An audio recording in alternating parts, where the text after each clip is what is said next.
अभी मैं आप सबके सामने मैं अपने स्टूडियो में हूँ। मैं मोहन जी हूँ और आप देख रहे हैं मेरा चैनल डीएम मोहन जी। तो मैं बात कर रहा था कि अभी मैं अपने एपिसोड आदमी बने महान तीसरा भाग की मैं चर्चा कर रहा हूँ आपसे। तो आदमी को अपने जीवन जीने का, अपने लाइफ जीने का कम से कम 5 पर्पस होने चाहिए। उनके जीवन का उद्देश्य होना चाहिए, उनमें त्याग की भावना होनी चाहिए, लगातार उनको गतिमान रहने की सोच रखनी चाहिए, उनमें पढ़ते रहने की आदत होनी चाहिए और सबसे ख़ास बात ये है कि उनमें बहादुर होने की भी क्षमता विकसित होनी चाहिए। जीवन का उद्देश्य क्या होना चाहिए? जैसे कि हम सभी अगर इसको इस तरह से अगर समझें कि पढ़ लिख के हमारा उद्देश्य है नौकरी करना, शिक्षक बनना, इंजीनियर बनना, डॉक्टर बनना, कलेक्टर बनना, आईपीएस अफ़सर बनना या जो भी तमाम तरह की चीज़ें हैं या व्यापार करना, ये तो हमारा रोज़ी-रोटी के लिए ये मकसद होता है, चूँकि अर्थ की ज़रूरत पड़ती है। लेकिन इसके बाद अगर जीवन में जब हम अपने आप को देखें, तो अपने आप को हम देखना कहाँ चाहते हैं जीवन में? अगर हम शिक्षक बनते हैं, तो शिक्षक के तौर पे केवल क्या हम रिटायरमेंट तक का इंतज़ार करना चाहते हैं या अपने आप को उस जगह से हम अपने आप को कहाँ देखना चाहते हैं?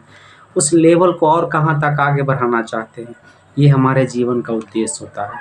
हर व्यक्ति का एक उद्देश्य होता है कि हम अपने जीवन को जब आसान ढलान की ओर देखें, तो हम अपने आप को कहाँ उस मुकाम पे देखें। मतलब इस व्यवसाय से समाज को क्या मिले, हम अपने आप को उस तरह से जज करते हैं।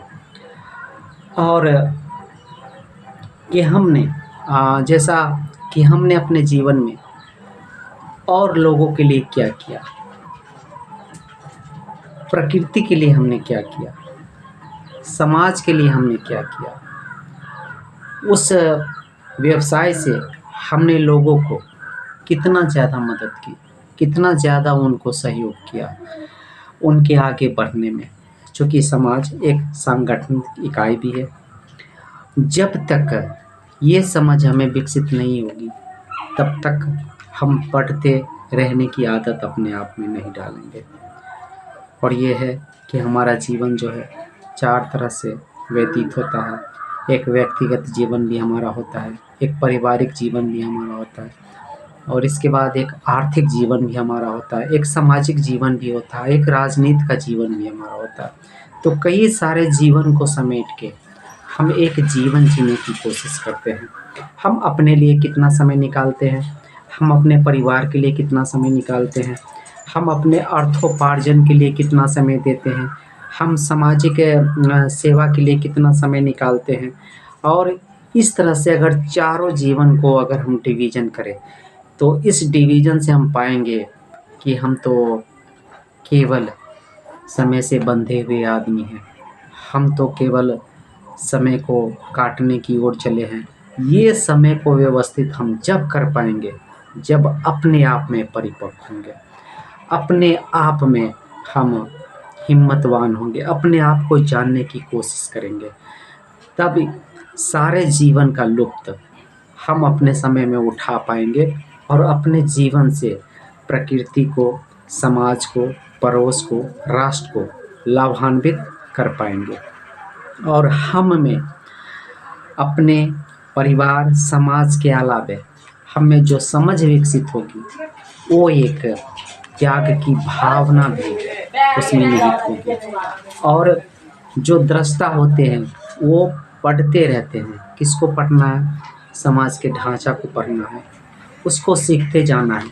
पढ़ने से हमारे दिमाग का जो खाका होता है, वो खुलता है और आने वाले समय हमारे साथ कैसे व्यतीत होंगे, इसके बारे में हम जानने समझने की कोशिश करते हैं। अगर एक छोटी-सी उदाहरण से अगर हम देखें, अगर भगत सिंह अगर अपने लाइफ में कहावत है कि उन्होंने 3 से 4 हज़ार किताबों का अध्ययन किया था। वो अध्ययन किए थे तो उनका मानना था कि कांग्रेस अगर आज़ादी दिलाती है, अंग्रेज़ों से मुक्ति दिलाती है, तो अंग्रेज केवल भारत से जाएंगे, वहाँ जो भी बैठेंगे, गोरे जाएंगे, काले का राज होगा, सत्ता में परिवर्तन होगा, व्यवस्था में परिवर्तन नहीं होगा।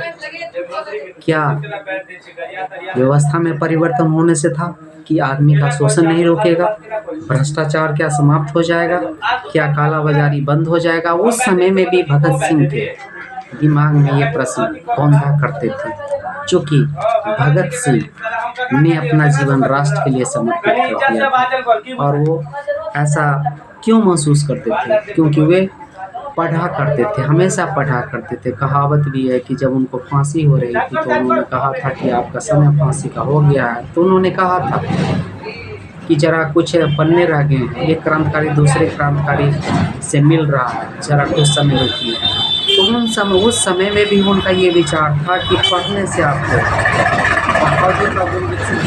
पढ़ने से आप लगातार अपने जीवन में गतिमान रह पाएंगे, पढ़ने से आपके अंदर त्याग की भावना आएगी, पढ़ने से आपको अपने जीवन का उद्देश्य समाहित होगा।